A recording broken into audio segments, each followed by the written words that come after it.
Yo, what's up, y'all? Today I'm gonna give you a couple of bulking tips that have helped me on my bulk. Just for some proof, I'll show you guys like my size right now. Uh,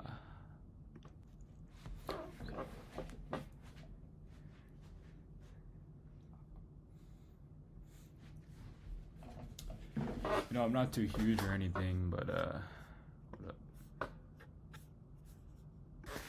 I'm not too huge, but I'm still putting on size. I have a pretty big frame to fill out, so that is gonna be at least a 1 to 2 year process. So anyways, one of my biggest tips is to work out with someone. For me, now that I'm back home from college, I'm on summer break, I lift with my brother a lot. And when you just have someone to lift with, it's like, it's almost like a competition. Like, with my brother, it's not really a competition because I'm a lot stronger, but like, it's just like some like shared brotherhood, you know what I mean? Like, you you just have a better time, you're making jokes, you're just pushing heavy weight, and you're not like, I understand solo lifting too, because solo lifting can be fun. You have your music in. But then, like, I don't know if you guys notice this, but at the start of the workout, right, the music's hitting, the caffeine, it's all, like, it's going great. But once you're, like, half an hour in, like, the music just stops hitting, bro. And maybe it's just you're listening to too much music during the workout. But for me, when I'm, like, lifting, I have the music going during the set. Then when I take it off, like, when I'm resting and I can, like, socialize and stuff, talk to my brother, the music hits way harder, and I'm like, cracking jokes with my brother and all that. We're laughing. And I think that's like the ideal way to work out, honestly. And yeah, like if you do have a brother and you're not working out with him and he's like a similar age, like what are you doing, bro? Like a brother is such a good relationship to have, it's like a built-in best friend. You don't have to worry about like where his loyalty is, bro, because you're his brother. It's like the closest male bond, and it's great. And I mean, if you don't have a brother, you could find a friend who you treat like a brother. But yeah, working out with a friend, this is more of just an overall workout tip, not just a bulking tip, but it is really great to have someone you're close to work out with, just so you can push hard together and get better together.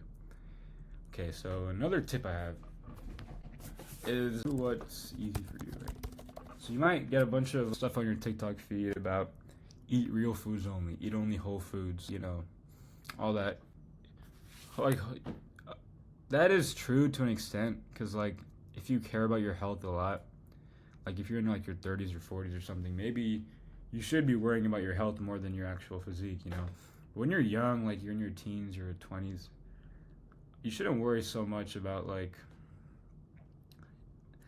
it sounds bad, but you shouldn't worry as much about your health just because you're young, bro. Like it doesn't matter that much. like I don't really have the specific argumentative health thing, but like you're gonna have a much better time, and I'm sure that contributes to your health as well. You're gonna have a much better time if you're actually building the good physique, rather than like stuffing down like spinach and potatoes and stuff.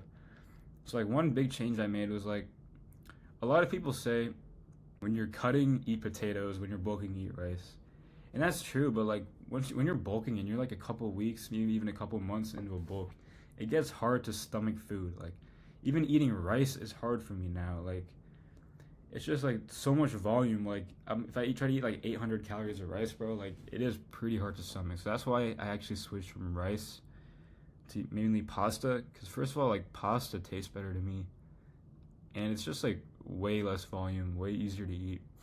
So that's not to say you gotta switch to pasta, but just do what's easy for you, right? If there's like a carb source that you really like, I would switch to that, honestly. Unless it's like just sugar, because you might get a lot of acne if you do that, and that's not ideal. But yeah, like obviously, ideally, you're eating all whole foods just because why not be healthy? But if you're not able to sustainably stick to a just pure whole foods diet, don't try to force it onto yourself, just because if you do that, right, you might just end up binge eating and ruining all your progress, right? And you might think, okay, maybe, but isn't binge eating good for the bulk because you're gonna gain weight? But no, you're just gonna gain fat, because when you're binge eating, you're probably gonna eat like what 8,000 calories in one day. Like that's not how a bulk is supposed to be. A bulk is supposed to be like sustained 300 calorie surplus over like each day over months. And if you're having like 8,000 calories, bro, that's going way out of the park. Also, you don't have to eat solid food on a bulk either.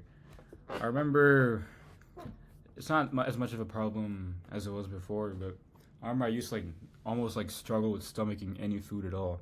So I just be taking like a bunch of milk, adding some protein powder, adding some peanut butter, and yeah, I'd just be drinking that, and it tasted pretty good. I could get in like 800 calories pretty easily. So if that's what works for you, right? If you can't even stomach food, really, try liquid calories, bro. So yeah, these are just some tips that I came up with when I was thinking about tips. Leave any questions you have in the comments.